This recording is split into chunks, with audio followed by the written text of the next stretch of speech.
नमस्कार, मेरा नाम मिली है। मैं ब्लेसिंग्स टीम भुवनेश्वर से हूँ। आज हम सीतायन के चैप्टर 7 एडजस्टिंग टू अयोध्या का आखिरी खंड सुनेंगे। माता की जंगल यात्रा के कुछ सप्ताह बाद की घटना है। मीनाक्षी सोमा को बोली, माता कितनी खुश हैं। मैंने कभी माता को इतना प्रसन्न और खुश नहीं देखा। पर सोमा के चेहरे में खुशी नहीं थी, जबकि सोमा हर समय प्रसन्न रहती थी। तो मीनाक्षी ने फिर से उससे पूछा, क्या तुम नहीं मानते हो? इस बार मीनाक्षी का चेहरा थोड़ा कोमल हुआ और वो सिर हिलाई, पर अभी भी वो गहरी चिंता में थी। नीचे की तरफ देखकर उसने कहा, तुम माता का वो चेहरा देखते हो मीनाक्षी, जो वो दुनिया को दिखाती हैं, और मैं उनके आंतरिक सत्य को। बेचैन होकर मीनाक्षी पूछी, तुम्हारे कहने का क्या अर्थ है सोमा? सोमा ने उत्तर दिया, वास्तव में माता की खुशियां प्रस्फुटित होकर बाहर निकल रहे हैं, क्योंकि अपने प्रस्थान के समय वो खुशी की इस छाप को यहाँ छोड़कर जाना चाहती हैं, इस महल में छोड़कर जाना चाहती हैं, जो दुख से उभरने में सहायता करेगा। मीनाक्षी आश्चर्य से पूछी, प्रस्थान? दुख? तुम क्या कहना चाहती हो सोमा? सोमा बोली, क्या तुम महारानी कैकेयी को ग्रास की हुई तिक्तता को नहीं देख पा रहे हो?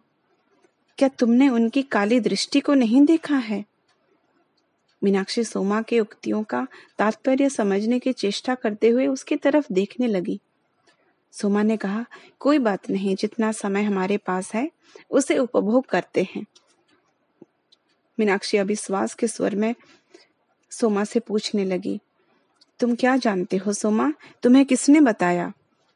मीनाक्षी मन ही मन ये सोच रही थी कि माता ने उन सबको महल के नौकरों के चुगलियों में न पड़ने को कहा था, और वे सब माता की बातों को दृढ़ता से मानते भी हैं, यहाँ तक कि सोमा भी।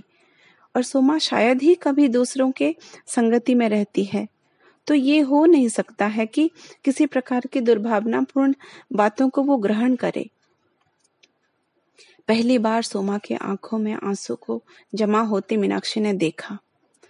दिन भर कुछ भी उसके विचारों को शांत नहीं कर पा रहे थे। संध्या को जब वो और सोमा माता के आभूषण खोलने में सहायता करने गए, माता के चेहरे से छलकती खुशी को देखकर उसका मन शांत हो गया, और तब सोमा भी अपने स्वाभाविक अवस्था में आ गई थी।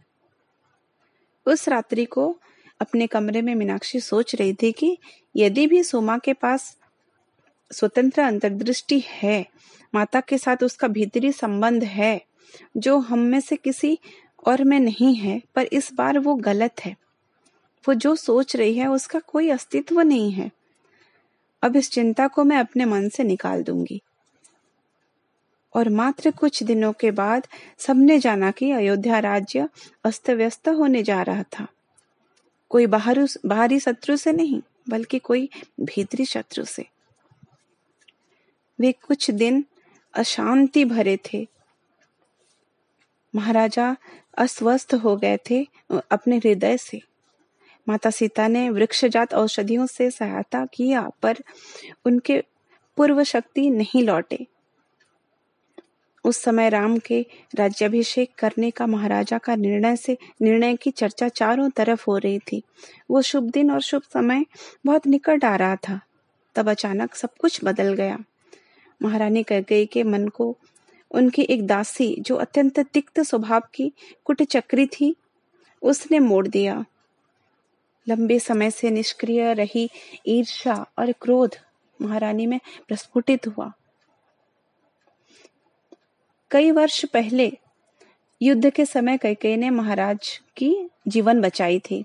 इस कारण महाराजा ने उन्हें उनकी कोई भी 2 इच्छाएं पूर्ण करने की प्रतिज्ञा किया था। वर्षों पहले की प्रतिज्ञा को उन्होंने अब महाराजा से वरदान के रूप में मांगा, और महाराजा ने उन्हें पूर्ण करने का वचन भी दिया। तो महारानी कैकेयी ने राम के बदले उनका पुत्र भरत का राज्याभिषेक और राम को 14 वर्षों का वनवास मांगा। सबने इस बदलते घटनाओं की घड़घड़ाहट सुना, परंतु इसके पीछे का कारण उस समय इन चारों सेविकाओं को समझ नहीं आया था, जब तक उन्हें माता अपने पास बुलाकर सब नहीं बोले थे। माता भी श्री राम के साथ जा रही थी। माता खड़ी होकर बोली, श्री राम वनवास जाने के लिए राजी हो गए हैं और क्योंकि हमारे विच्छेद की संभावना ही नहीं है, इसीलिए मैं भी जाऊंगी। बहुत कोमलता से माता कहने लगी, जहाँ राम है वही सीता है और जहाँ सीता है वही राम है। ये सुनकर सब वाक् शून्य हो गए थे। किसी के चेहरे पर कोई भाव ही नहीं था, क्योंकि कोई भी माता की बातों की गंभीरता को समझ नहीं पा रहा था। फिर सीता माता सबकी ओर आशापूर्ण दृष्टि से देखकर बोली, मुझे दुख है कि अयोध्या के ऊपर आने वाले दुख के कारण भारी आशंकाओं के चपेट में ये आ सकता है। श्री राम की अनुपस्थिति का गलत लाभ उठाने की चेष्टा हो सकता है। इसमें संदेह नहीं है कि हम जहां भी रहें राम राज्य की सुरक्षा का ध्यान रखेंगे, परंतु मुझे मेरा भाग अवश्य करना है और मैं सहायता के लिए अधिकतर तुम चारों के ऊपर निर्भरशील रहूंगी। और वो नीरव हो गईं।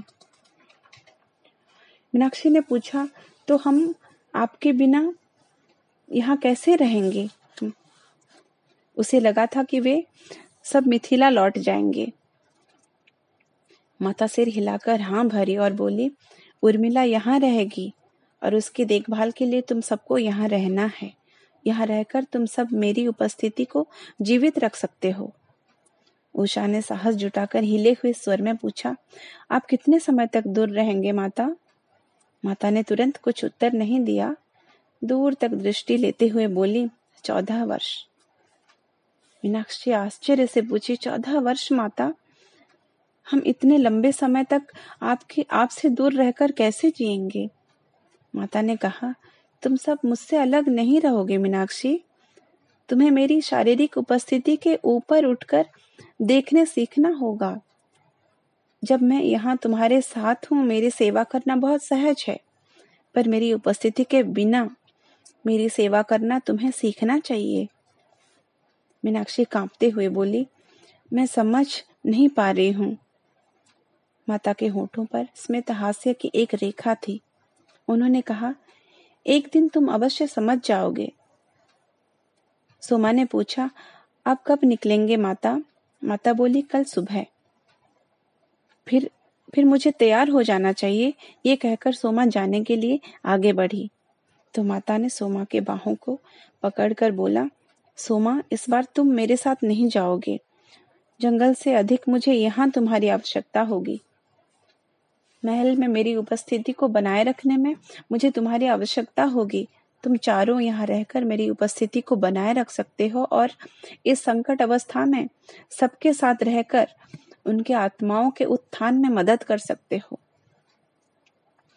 मीनाक्षी भयभीत होकर बोली, ये सब इतनी जल्दी होना क्या उचित है माता? अब हमने इसकी तैयारी नहीं की है। माता बोली, इसमें तैयारी की कोई आवश्यकता नहीं है मीनाक्षी। अब मैं तुम सबको बताऊंगी कि तुम्हें क्या करना है। मेरे साथ आओ। उनके कक्ष के बाहर दलान में उन्होंने एक छोटा मंदिर बनाया था। वहां सबको वो लेकर गईं। मंदिर के पास एक बड़ा पात्र था। आंख बंद करके कुछ शब्द उच्चारण करके माता ने अपना हाथ पात्र के ऊपर रखा और ऐसे लगा जैसे एक अग्निशिखा उनके हाथों से निकलकर वो पात्र में आ गया। माता गंभीरता से बोली, मैंने अपनी शक्ति इस पात्र में रखा है। मैं जब नहीं रहूंगी, इसको कभी बुझने मत देना। इसके प्रति तुम्हारा प्रार्थना और यत्न इसे बुझने नहीं देगा। ये शिखा पूरे महल के लिए एक सुरक्षा कवच बना लेगा, पर तुम्हें बड़े यत्न से इसकी रखवाली करनी है, जैसे तुम मेरा करते हो। इसके लिए घी की आवश्यकता नहीं है, केवल मंत्र जाप दिन रात। माता ने उस मंत्र का उच्चारण किया जो वो उन्हें सिखाना चाहती थी। उन्होंने कहा, इस अग्नि में मैं रहूंगी। उचित समय आने पर ये स्वयं मुझ में विलीन हो जाएगा और उस समय तुम सब जान जाओगे कि जिस कार्य को करने के लिए श्री राम और मैं यात्रा करने वाले हैं, वो कार्य संपूर्ण हो गया है और हमारे आने का समय भी निकट हो गया है।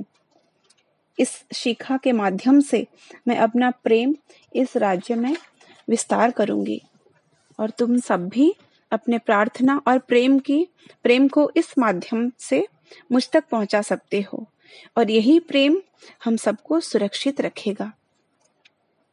सब चुपचाप थे। केवल सोमा को छोड़कर बाकियों को कुछ समझ में नहीं आ रहा था कि माता क्या कह रही हैं, पर ये इतना जान गए थे कि माता ने उन्हें कुछ करने का निर्देश दिया है। उषा की ओर देखकर माता बोली, उषा, उर्मिला का अच्छे से देखभाल करना, क्योंकि वो भी लक्ष्मण के कार्य सिद्धि के लिए गहरी ध्यान करेगी। तुम सदा उसके पास रहना। सोमा को माता बोली, सोमा, तुम श्रीराम के माता कौशल्या माँ के लिए मेरे प्रेम का वाहक बनोगे, क्योंकि श्रीराम की अनुपस्थिति में जो दुख से वे पीड़ित होंगी उससे संभलने के लिए इस प्रेम की आवश्यकता होगी। सोमा ने सिर हिलाया। माता रूहाना को बोली, रूहाना, तुम लक्ष्मण के माता सुमित्रा माँ के लिए मेरा प्रेम और मन की शांति लाने में सहायता करना। सुमित्रा माँ आध्यात्मिकता में बहुत उन्नत हैं। इन समय में वे महादेव का आश्रय लेंगी, तो पूजा में उनकी सहायता करना। मीनाक्षी की ओर देखकर माता थोड़ी चिंतित हो गईं, तो उसने पूछा, और आपकी अनुपस्थिति में मैं कैसे सेवा कर सकती हूँ माता? माता ने धीरे से उत्तर दिया, मीनाक्षी, कैकेयी माँ की देखभाल के लिए मुझे तुम्हारी सहायता चाहिए। ये सुनकर मीनाक्षी के चेहरे पर भय की एक रेखा अंकित हो गए, पर वो कुछ बोली नहीं। माता सीता बोलने लगी, सबसे अधिक देखभाल की आवश्यकता उनको ही है, क्योंकि वो सबके द्वारा परित्यक्त और तिरस्कृत होंगी। जब वो अपने चेतना में आएंगी, वो स्वयं को क्षमा नहीं कर पाएंगी। श्रीराम उन्हें असीम प्रेम करते हैं और वे कैकेयी माता की आत्मसम्मान और मूल्य के बोधता की पुनरुद्धार में सहायता चाहेंगे। मीनाक्षी ने आश्चर्य से पूछा, उन्होंने जो किया उसके बाद भी सब दुख का कारण तो वही है। माता सीता सिर हिलाकर बोली, ये केवल ऐसा दिखता है, किंतु वही हमारे प्रस्थान के लिए वाहन है। और हाँ, उनकी मन की दुर्बलता के कारण ही उनका प्रयोग किया गया और इसीलिए हमें उन्हें परित्यक्त नहीं करना चाहिए। फिर माता ने एक के बाद एक सबके ओर देखकर बोलने लगी, हम एक बहुत बड़ी योजना को पूर्ण करने जा रहे हैं। प्रत्येक दुर्भाग्य के पीछे आशीर्वाद छिपा रहता है। जंगलों की ये यात्रा अत्यंत आवश्यक है। आश्रमों पर आक्रमण हो रहा है, उनको नष्ट किया जा रहा है। इन ज्ञान केंद्रों के बिना आने वाले युगों के लिए पवित्र वेदों का संरक्षण नहीं किया जा सकता। एक नई सभ्यता का जन्म होने वाला है और हम सबको इस उत्पत्ति में सहायता करनी चाहिए। सीता माता ने सबको विश्राम करने के लिए कहा, क्योंकि उनके प्रस्थान को अभी कुछ ही घंटे रह गए थे। मीनाक्षी को नींद नहीं आ रही थी। माता की कही हुई एक बात उसके मन में बार बार गूंज रहा था कि हर दुर्भाग्य के पीछे आशीर्वाद छिपा रहता है, और ये माता ने उसे पहले भी मिथिला में कहा था और साथ में ये भी कहा था कि इसे खोजने की आवश्यकता है। ये मनोदृष्टि है मीनाक्षी, जिसकी सहायता से हम जीवन का सामना कर सकते हैं। यही मनोदृष्टि कोई भी दुर्भाग्य को आशीर्वाद में बदलने का स्थिर करता है। पर जो आगे के समय में होने वाला था, उसमें क्या आशीर्वाद छिपा हुआ है, मीनाक्षी समझ नहीं पा रही थी। बाद में ये सुनने में आया कि महाराजा दशरथ ने श्री राम को महल ना छोड़ने के लिए प्रार्थना की, पर श्री राम बार बार उनको ये समझाने लगे कि धर्म के पालन के लिए उनके पास कोई दूसरा उपाय नहीं है। तो महाराजा सीता माता से भी अनुरोध किए कि वे उन्हें छोड़कर ना जाएं। महारानी कौशल्या ने भी ये कहा कि वे जनक बाबा को क्या उत्तर देंगे जब उन्हें ये ज्ञात होगा कि उनकी पुत्री वनवास में गई है। तो माता सीता ने शांत भाव से बताया कि वो बाबा से आशीर्वाद ले चुकी हैं। माता कौशल्या ने अविश्वास भाव से पूछा, वे आए थे? सीता माता ने सिर हिलाते हुए कहा, उनसे बात करने के लिए मुझे उनकी शारीरिक उपस्थिति की आवश्यकता नहीं है। उनके आशीर्वाद के बिना मैं इतना बड़ा कदम नहीं उठाऊंगी। बहुत जल्दी भोर हो गया। सब उनकी विदाई के लिए आंगन में जमा हुए थे। श्री राम, छोटे भाई लक्ष्मण और माता सीता तपस्वी के वेश में थे। वर्षा के बदले दुख ने भूमि को गीला कर दिया था। ऐसा लग रहा था जैसे धरती रो रही है। सब दुख से भाराक्रांत थे, किंतु माता शांत और दीप्तिमान लग रही थी और प्रभु श्री राम भी।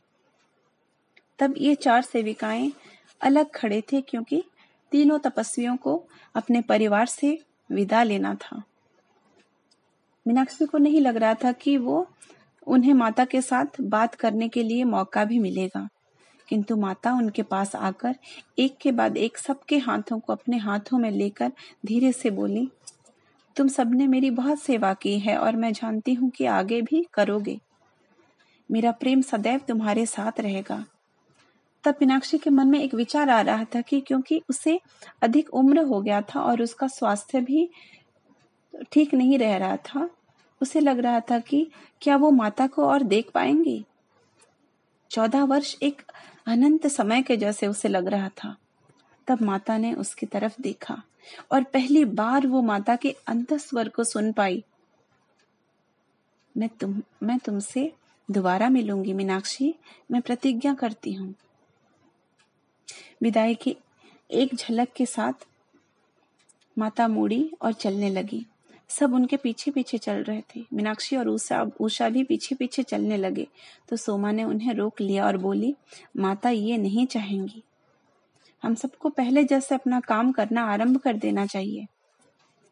मीनाक्षी दुख भाव से बोली, माता के बिना? सोमा ने दृढ़ता से कहा, नहीं, माता के साथ। हमें माता की बातों को भूलना नहीं चाहिए। हमें उनकी उपस्थिति को बनाए रखना है। इसका अर्थ है उनके कक्ष का, पोशाक का, गहनों का, सब कुछ का देखभाल करना चाहिए, और खास करके उस अग्नि शिखा की। अब चलो उनके सिखाए हुए मंत्र को बोलते हैं और विश्वास करते हैं कि माता यहाँ पर ही हैं। तो मित्रों, आज के अध्याय में इतना ही। नमस्कार।